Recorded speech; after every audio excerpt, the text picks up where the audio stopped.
عني وهبغني سبحان الله الحمد لله ولا إله إلا الله والله أكبر ولا حول ولا قوة إلا بالله العلي العظيم مدد كل حرف كتب ويكتب من الآبرين دهر الداخلين سبحانك لا علم لنا إلا ما علمتنا إنك أنت العليم الحكيم قال المؤلف مسلم الإمام حجة الإسلام أبو حامد محمد الغزالي في تأليف البائن في أصول الدين إلى أن قال رضي الله تعالى ونفعنا به بعلم فداننا من رضي الله تعالى عنهم أجمعين فصل في بيان التوبة المقبولة.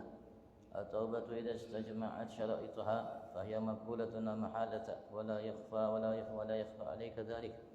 إن فهمت معنى القبول فمعنى القبول أن يحصل في قلبك استعداد القبول لتجلي أنوار المعرفة وإنما قلبك كالمرآة يحجبه أن تجلي قدرات شهوات والرغبة فيها ويترفع من كل ذنب ظلمة إليه ومن كل حسنة نور إليه فالحسنات تسجيل للقلب ولذلك قال النبي صلى الله عليه وآله وصحبه وسلم أتبع السيئات الحسنات تمحها ونسبة التوبة إلى القلب نسبة الصابون إلى الثوب ولا بد أن يزول منه الوسخ وإذا سئمن في الوجه ومن سبق فإنما يشك في قبول توبته لأنه ليس يستيقن حصول تمام شروطها كما أن من شرب المسر لا يستيقن حصول الإسهال به لأنه لا يدري وجود تمام الشروط في أدويتها ولو تصور أن يعلم ذلك تصور أن يعلم القبول في حق الشخص المعين ولكن هذا الشك في الأعيان لا يشككون في أن توبا في نفس طريق القبول لا محالة فسرد إلى آخر والله أعلم.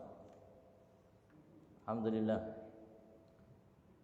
puji syukur kita aturkan kehadirat Allah Subhanahu wa taala atas segala nikmatnya yang melimpah ruah di setiap satu detik nafas kita. Apapun selama ini, saat ini akan datang yang kita telah nikmati, miliki, lahir batin, apapun ia tanpa terkecuali semua bagian daripada nikmat Tuhan kita Allah Subhanahu wa taala.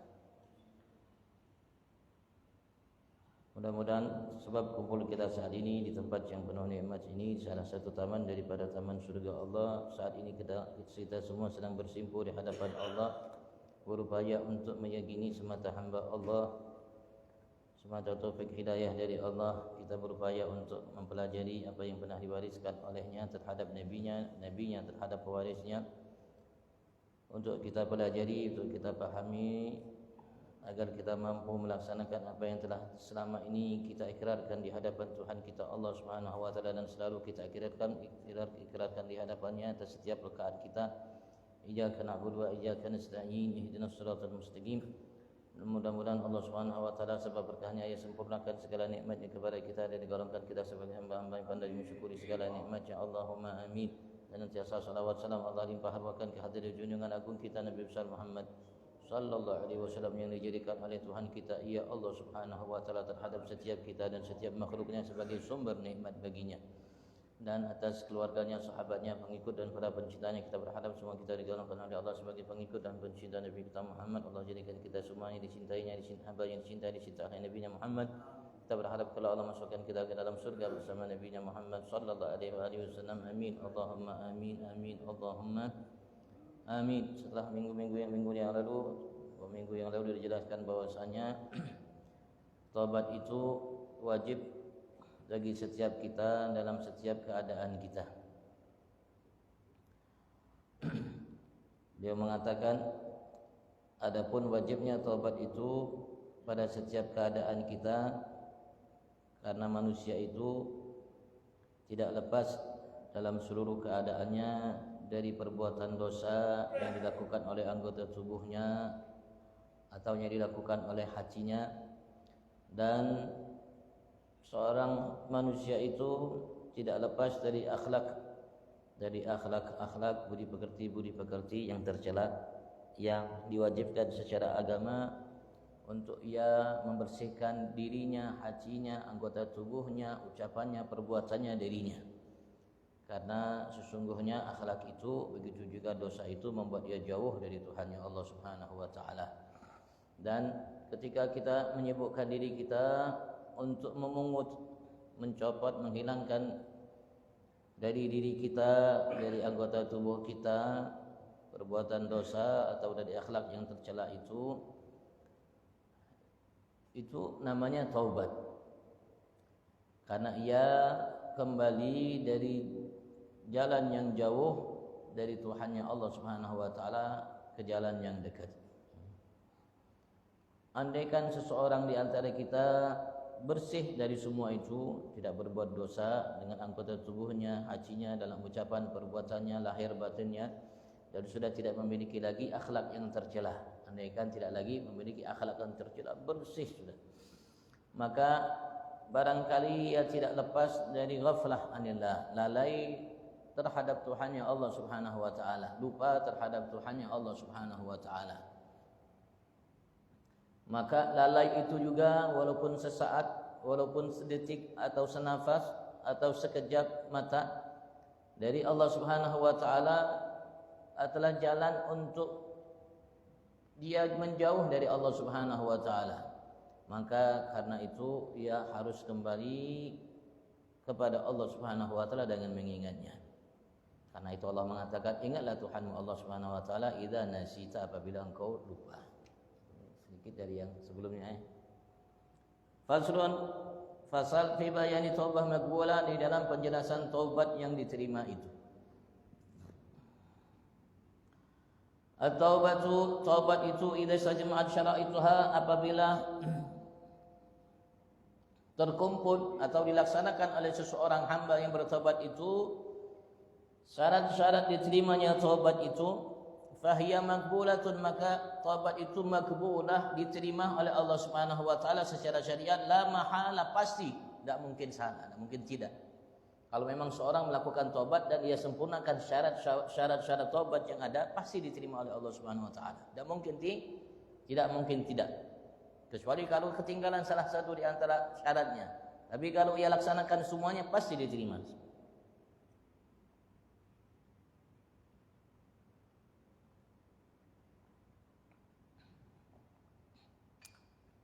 Wala yakhfa 'alaika dzalik, dan hal itu saya rasa tidak tersembunyi atas kau. Saya rasa kalian mengetahui hal itu. In fahimta ma'nal qabul, jika engkau paham apa itu arti qabul yang dimaksud dengan diterimanya taubat itu. Fa ma'nal qabul, arti qabul yang dimaksud, jadi ketika kita melakukan taubat diterima, arti diterima itu an yahsula fi qalbika, yaitu didapatkannya dalam hatimu, artinya engkau dapatkan dalam hatimu ketika engkau bertobat. Isti'dadul qabul, artimu siap untuk menerima, ditajalli anwaril ma'rifah, untuk tersingkapnya sehingga nampaklah anwar ma'rifah, cahaya-cahaya ma'rifat.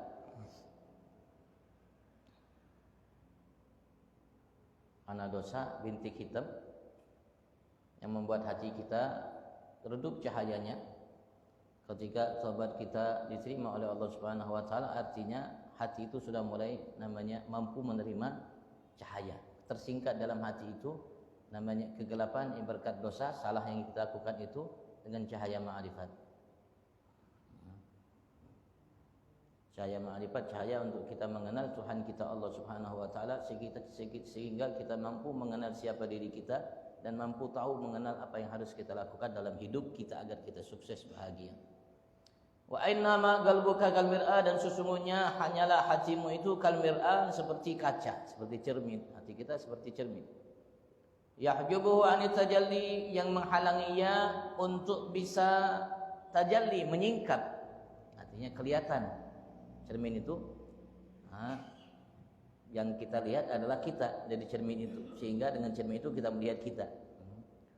Dan ketika cermin itu tidak mampu kita dengan sebabnya melihat diri kita dari cermin itu, berarti di cermin itu kudurat, ada kadar, namanya ada debu-debu, ada kotoran-kotoran yang menutupinya. Bahasa kita mungkin ya debu menutupi cermin itu, yang mana debu itu dihasilkan dari syahwat, apa yang diinginkan oleh hawa nafsu kita yang membuat kita jauh dari Tuhan kita Allah, warraghbah fiha, dan keinginan kita dalam namanya melaksanakan apa yang diinginkan, namanya syahwat nafsu kita, keinginan nafsu kita, sehingga kita membuat salah atau lupa kepada Allah Subhanahu wa taala, atau menjauh dari jalan yang tunjukkan yang diajarkan oleh Nabi Agung Muhammad sallallahu alaihi wasallam sebagai panutan kita dari Allah. Wa yartafi min kulli dhamin dhulma ilaih, maka akan terangkat min kulli dhambin, dari setiap dosa yang kita lakukan baik secara lahir, secara batin, ucapan, perbuatan dan lainnya. Dhulmatun ilaih, kegelapan kepada cermin itu. Angkat. Yang menutupi dan salah kita, dosa kita, sehingga menutupi cermin itu. Sehingga membuatnya gelap, tidak bisa kita melihat. Wa min kulli hasanatin nurun ilaih, dan dari setiap kebaikan yang kita lakukan, apapun kebaikannya, nurun ilaih, akan terangkat, akan namanya masuk ke dalam cermin itu cahaya padanya, yang mana cahaya tersebut menyingkap kegelapan, menghilangkan kegelapan yang ada dari dosa kita.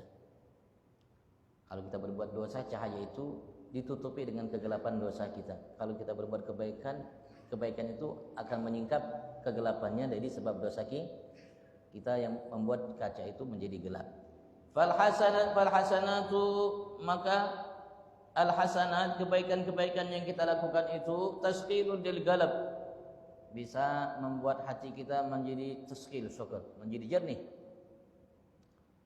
Semakin banyak kebaikan kita, semakin jernih hati kita, sehingga debu-debu dan hitam-hitam yang menempel, yang membuat kaca itu berkarat, mulai hilang, sehingga kaca itu bersih dari noda, sehingga dia bersih luar biasa, sehingga apapun bisa dilihat darinya. Walidzalika qala Nabi sallallahu alaihi wasallam, karena itu Nabi Agung Muhammad sallallahu alaihi wasallam beliau bersabda dalam hadis riwayat Imam Tirmidzi dari sahabat Abi Dzar, atbi'is sayyi'atal hasanata tamhuha, ikutilah as-sayyi'ah, perbuatan salah, dosa dan lainnya, ikuti dengan al-hasanah, perbuatan baik. Artinya kalau kita melakukan kesalahan, lakukanlah kebaikan setelahnya. Tamhuha, maka kebaikan itu akan menghilangkan, menghapus kesalahan itu. Jadi kesalahan itu nampak darinya, muncul darinya kegelapan yang menutupi kaca hati kita. Dan kebaikan itu membersihkan kotor yang ada di kaca hati kita. Ketika melakukan salah, hati kita namanya tertutup, memiliki namanya debu yang menutupi, sehingga kita tidak bisa melihat darinya apa-apa, dan kebaikan itu akan menghapusnya, membersihkannya. Wa nisbatu tauba ilal galab nisbatu sabun ila thawb, dan nisbah ketaubat itu terhadap hati kita seperti nisbahnya sabun itu ila thawb, kepada pakaian kita. Contoh dari beliau,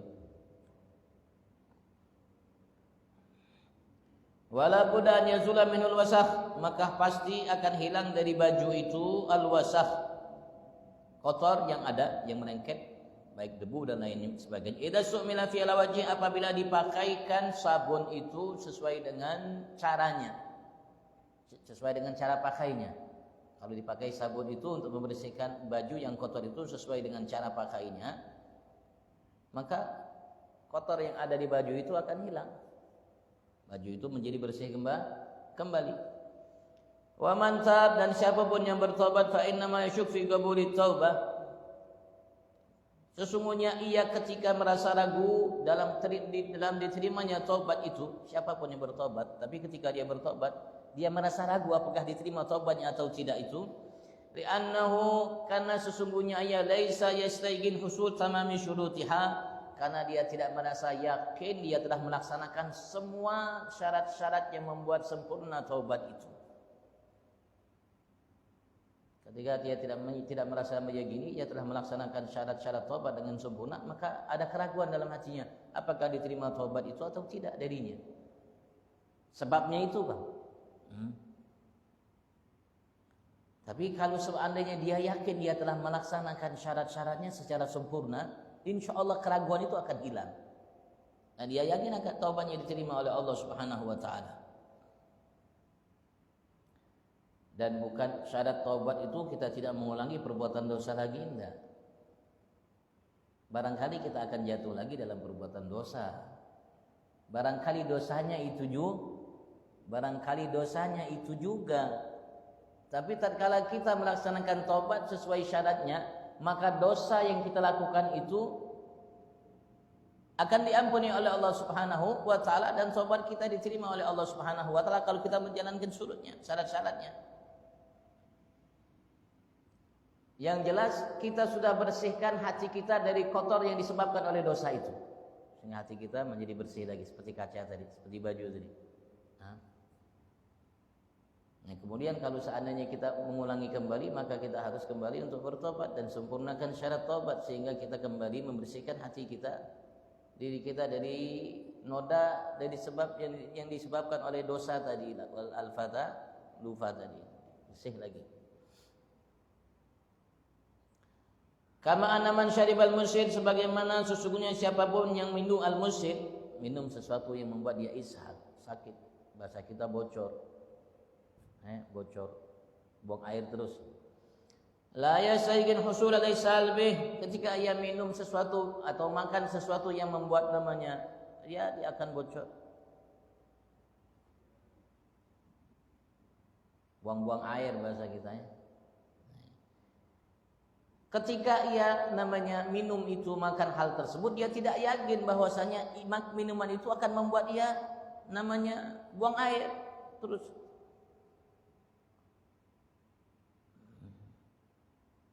Li'annahu la yadri wujud tamami syurut fi adwiyatiha, karena dia tidak mengetahui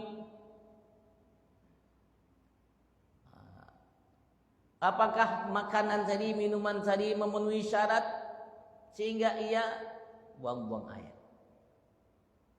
Tapi kalau dia yakin, tidak mungkin dia minum, tidak mungkin dia makan, karena tidak yakin, ya bismillah.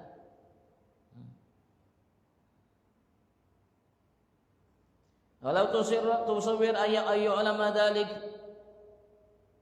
andaikan namanya dibayangkan bahwasan ia tahu hal itu,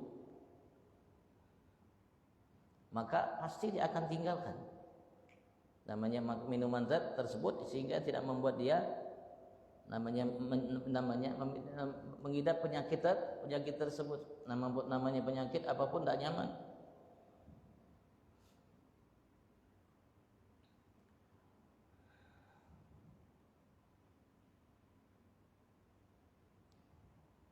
Maka la tusawwir an yu'lamal qabul fi haqqi syahal muayyan. Maka bisa itu namanya kita mungkin menggambarkan bahwasanya hak itu bisa diterima pada hak syakhsul muayyan, pada orang tertentu. Pada orang tertentu mungkin ia meragukannya, orang itu meragukannya. Nah, sekali lagi sebetulnya ketika ia meragukannya karena tidak yakin dia. Tidak yakin membuat buang-buang air, atau juga ketika ia meragukan taubat itu diterima oleh Allah atau tidak, karena dia tidak yakin dia telah menyempurnakan syarat taubat itu atau tidak. Tapi kalau seandainya ia yakin dia telah menyempurnakan syarat taubat itu, maka dia akan yakin juga bahwa taubat itu diterima oleh Allah Subhanahu wa taala. Andaikan ia telah menyempurnakan syarat taubatnya, tapi masih ia belum meyakini namanya diterima atau tidak taubatnya, tapi itu mungkin bagi orang tertentu, tidak semua orang. Walakin hadza syafil a'yan, tapi ini keraguan yang ada pada orang-orang tertentu. Setelah dia menjalankan semuanya, tapi masih ada keraguan. Ini orang-orang tertentu. La yushakkikuna, hal itu tidak membuat kita ragu. Fi anna tauba fi nafsiyati tariqul qabul la mahala, pada sesungguhnya taubat itu sendiri secara dzatiyahnya tariqul qabul la mahala, jalan untuk diterima namanya oleh Allah Subhanahu wa taala kalau kita menyempurnakannya, la mahala, pasti tidak mungkin tidak. Karena Allah Subhanahu wa taala sudah berjanji, Bang. Rasulullah juga sudah mengatakan dalam bab sebelumnya, fa'inat ta'ibina dzambi kama la dzambalah, sesungguhnya seorang yang bertobat dari satu dosa itu seperti orang yang tidak berdosa. Artinya tobat itu diterima oleh Allah Subhanahu wa ta'ala. Dan Allah juga mengatakan dalam firman-Nya, "Tubu ila Allah jami'an ayyuhal mu'minun, la'allakum tuflihun." Bertobatlah kalian wahai kalian hamba-hamba yang beriman, agar kalian menjadi hamba yang sukses. Innallaha yuhibbut tawwabin, dan seterusnya. Yang dijanjikan oleh Allah dan Nabi Agung Muhammad sallallahu alaihi wasallam. Artinya taubat itu ketika kita yang bertaubat menyempurnakan syarat taubat yang disebut oleh para ulama untuk diterima oleh Allah Subhanahu wa taala. Kalau kita jalani dan kita sempurnakan syaratnya, pasti taubat itu diterima oleh Allah. Beliau mengatakan, "Faya maqbulatun la mahala." Ya pasti diterima oleh Allah, tidak mungkin tidak. Tapi andaikan ada, beliau tadi mengatakan di akhir, andaikan ada orang tertentu yang merasa tidak diterima, ya itu pandangannya, pendapatnya. Nah, tapi tidak membuat hal itu membuat kita ragu bahwasanya seseorang ketika bertobat dengan tobat yang betul-betul memenuhi syarat tobat itu, tobatnya pasti diterima oleh Allah Subhanahu wa taala. Tidak diragukan.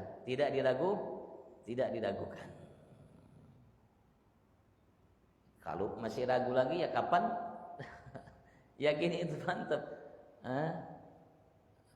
Yakin itu Anda, artinya pasti diterima oleh Allah kalau kita menjalankan taubat itu. Tapi sekali lagi bukan berarti kalau seseorang sudah bertobat dari satu dosa berarti dia tidak berbuat dosa lagi. Indah. Kayak kita Bang, kayak orang-orang awliya Allah yang sudah mencapai magom itu, tidak lagi mereka berbuat salah. Tapi kalau kita kadang-kadang salah satu diulangi 10 kali, diulangi 100 kali, bahkan wallahu a'lam. Dan Rasulullah cerita kepada kita tentang umat sebelum kita yang luar biasa. Cerita ini motivasi bagi kita umat Nabi Agung Muhammad sallallahu alaihi wasallam. Seorang yang membunuh 99 orang.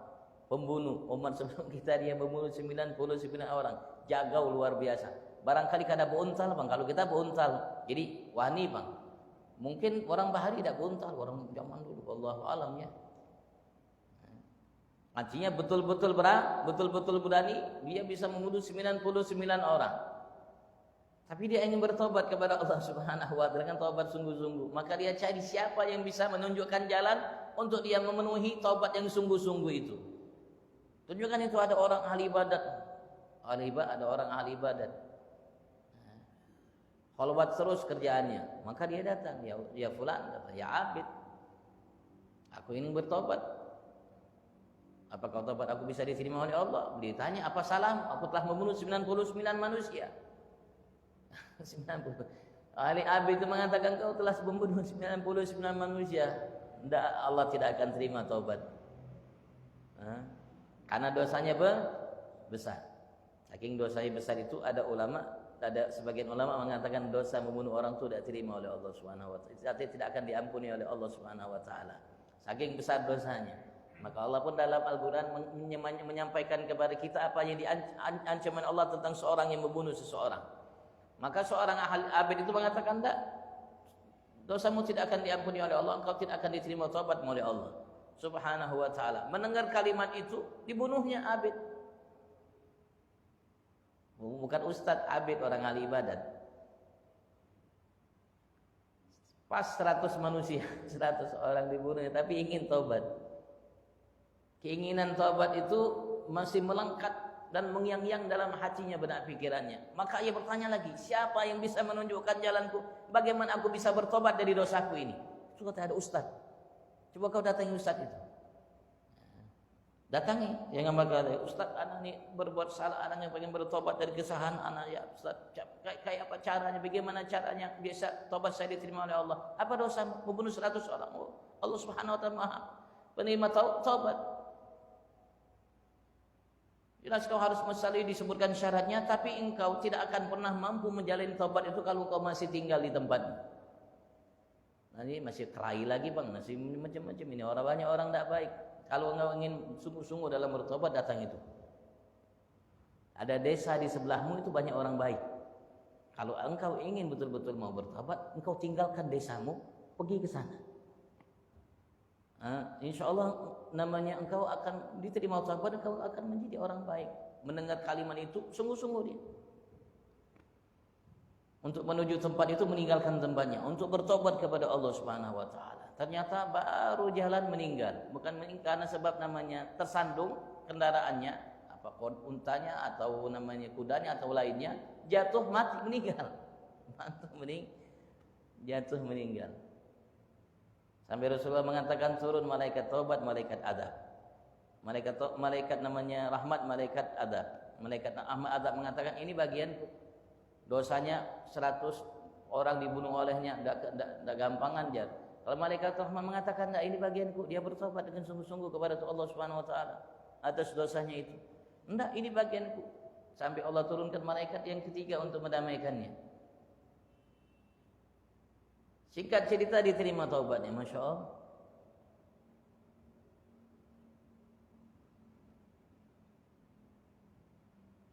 Artinya ya menunjukkan bahwasanya seseorang ketika bertobat tapi harus dipenuhi syarat taubatnya, insya Allah diterima oleh Allah. Sekali lagi bukan berarti kalau kita sudah memenuhi taubat dengan syaratnya berarti kita tidak boleh berbuat dosa lagi, tidak syaratnya. Artinya sekali lagi mungkin seorang itu jatuh dari perbuatan terhadap perbuatan dosa selain itu, atau mungkin dosa itu juga. Yang dia bertobat sungguh-sungguh, yang tobatnya insya Allah dia gini gabul itu, barangkali ia mengulangi perbuatan itu lagi. Maka ketika ia mengulangi perbuatan itu lagi berarti terangkat darinya dari sebab salah tadi debu atau kegelapan atau bintik hitam ke dalam hatinya, sehingga kaca hati tadi menjadi gelap.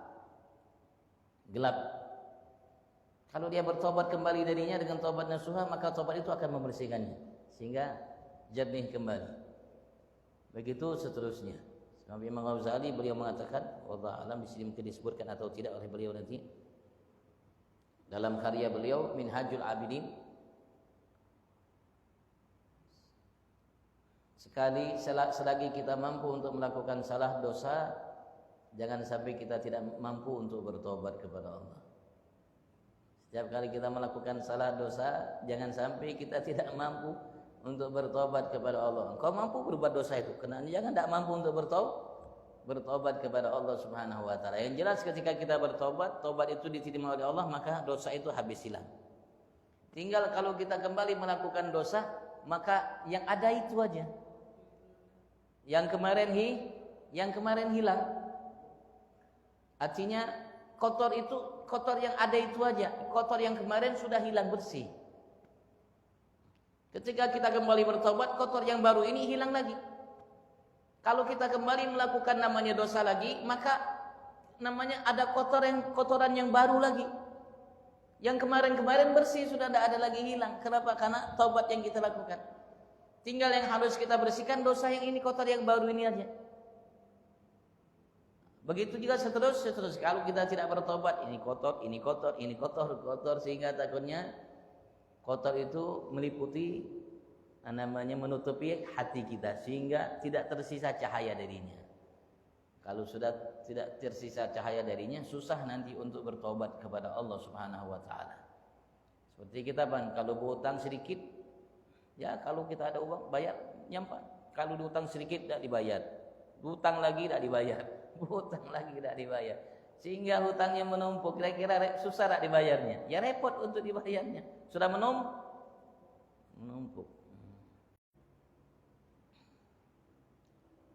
Repot masalah koruptor. Apapun yang kita perbuat dari kesalahan yang harusnya ada hukuman secara agama, kalau hukuman itu tidak ditegakkan secara agama, maka Allah akan adakan pengadilan nanti. Ada pengadilan di akhirat. Semua yang tidak selesai dengan seadil-adilnya akan diangkat masalahnya oleh Allah nanti di hari kiamat. Yang nonton bukan satu negara, yang nonton satu makhluk dari Nabi Adam sampai hari kiamat yang nonton. Lihat bahasa kita layar lebar, semua akan melihatnya. Kan tanya ini kesalahanmu dan seterusnya. Diangkat oleh Allah Subhanahu wa taala sampai diadili oleh Allah seadil-adilnya. Sampai tidak ada rakyat Indonesia yang merasa dizalimi atas korupsi yang dilakukan olehnya. sampai baru selesai. Kalau tidak selesai.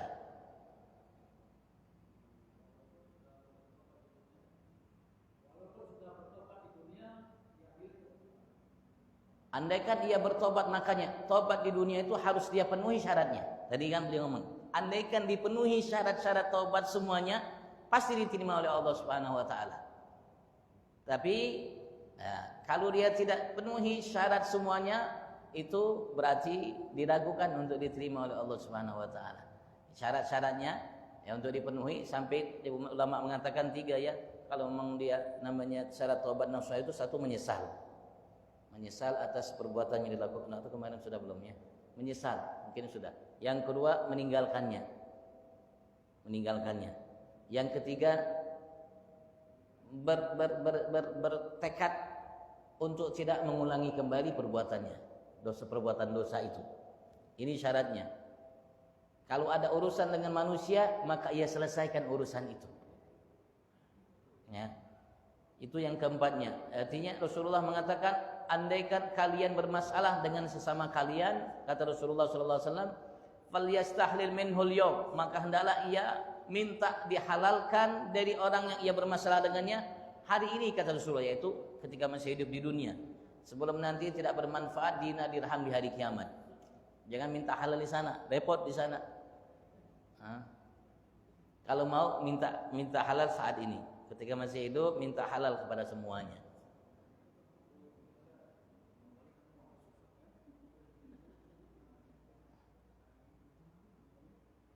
Ya, kalau semua yang merasa dizalimi menghalalkannya, memaafkannya, ya alhamdulillah, insyaallah diterima tobatnya oleh Allah Subhanahu wa taala. Tapi kalau ada masih tersisa 1 yang tidak namanya menghalalkannya, masih belum selesai masalahnya. Berat masalahnya, lebih berat dari yang kita bayangkan.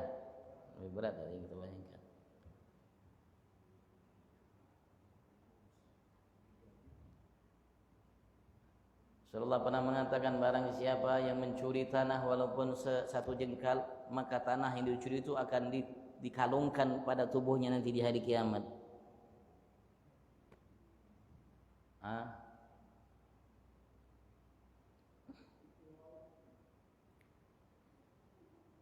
Repotnya masalah dengan manusia, repot. Dan Allah tidak maafkan kecuali setelah manusia yang kita zalim itu memaafkan kita. Tapi kalau kita salah sama Allah lebih ringan, karena Allah Maha Pemurah, Maha Pemaaf. Tapi sama manusia agak sedikit repot. Dan Allah sekali lagi tidak maafkan kita kecuali yang bersangkutan maafkan. Selagi bersangkutan yang tidak memaafkan, Allah tidak akan maafkan. Itu yang repotnya.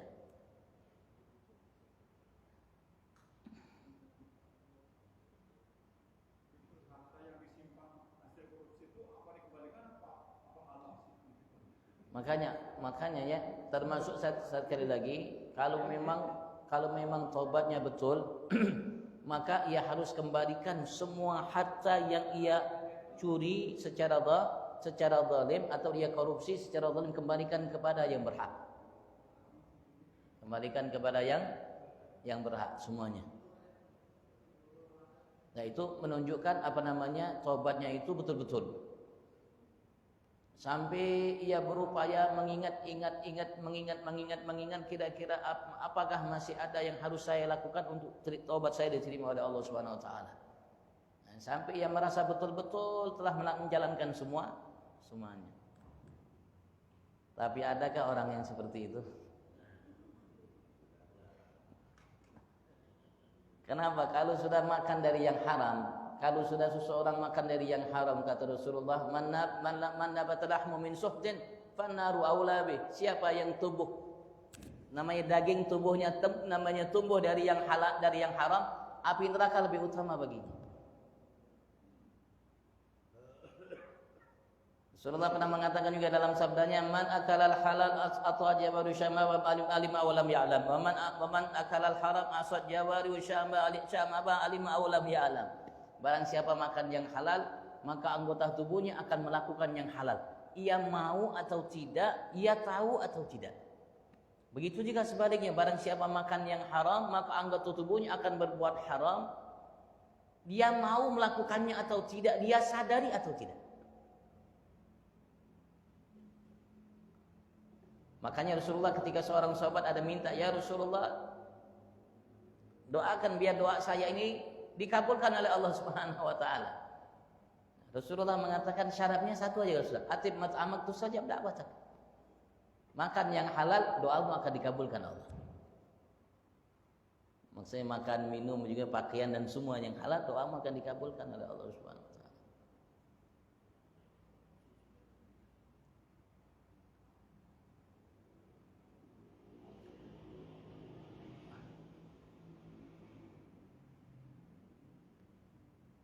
Ya, kita harus sadar, Pak, kita hidup sementara, Pak. Yang akan kita hadapi hal yang begitu luar biasa, dari hal yang menyenangkan lebih dari yang kita bayangkan. Begitu juga sebaliknya. Lebih baik kita dari awal hidup sengsara, tapi kita tidak sengsara di sana, daripada kita hidup seumur hidup namanya semua nikmat bergelimang, tapi di sana sengsara. Rasulullah pernah mengingatkan, diriwayatkan, dikutip ini hadis oleh seorang Profesor Doktor Sayyid Abu Ya Muhammad bin Alawi bin Abbas Al-Maliki. Dalam karya tulis beliau, "Qul hadhihi sabili." Kitab ini dijual. "Qul hadhihi sabili," katakan inilah jalanku. Dalam karya itu beliau menyebutkan satu hadis yang sahih. Rasulullah menggambarkan hal yang akan terjadi. Beliau mengatakan, nanti kelak di hari kiamat akan didatangkan oleh Allah di hadapan Allah Subhanahu wa taala seorang yang paling nikmat hidupnya di atas dunia. Dari masa Nabi Adam sampai hari kiamat, ini hamba manusia paling nikmat hidupnya. Lebih dari Qarun, hidupnya lebih nikmat. Lebih daripada Qarun. Dari semenjak lahir hidupnya paling nikmat sampai mati paling nikmat. Ini tidak mungkin ada manusia seperti ini, mustahil. Tapi Rasulullah menyatakan dalam kalimatnya, "Yu'ta bi anhum ahli dunya min ahlin nar." Nanti akan didatangkan oleh Allah Subhanahu wa taala seorang yang paling nikmat hidupnya, tapi min ahlin nar, dari penghuni neraka Allah Subhanahu wa taala. Sebelum Allah masukkan ke dalam neraka, Allah celup satu celupan ke dalam neraka. Celup satu celupan, setumat sekejap bahasa kita. Setelah itu ditanya oleh Allah, "Ya abdi, hal ra'aita na'iman aw mararta bi na'imin qad?"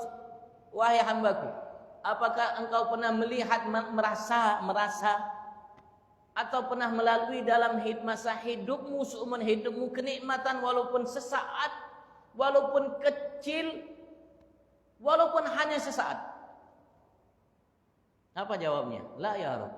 Tidak pernah, wahai Tuhanku Allah. Tidak pernah. Padahal ini manusia dari lahir sampai meninggal paling nikmat hidupnya. Tidak pernah ia alami kenikmatan yang kecil, kenikmatan yang paling besar. Baru secelup dalam neraka Allah, dia mengatakan, tidak pernah, wahai Arab, aku merasakan kenikmatan itu. Na'udzubillah. Bagaimana kalau tinggal? Begitu juga sebaliknya. Ada manusia yang paling sengsara, dari lahir sampai meninggal paling sengsara.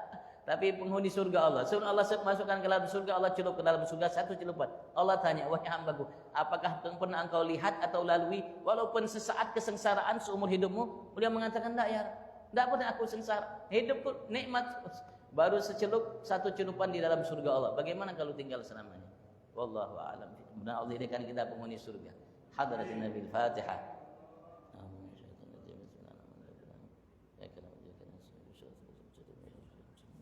Assalamualaikum warahmatullahi wabarakatuh. Taqabbalallahu minkum.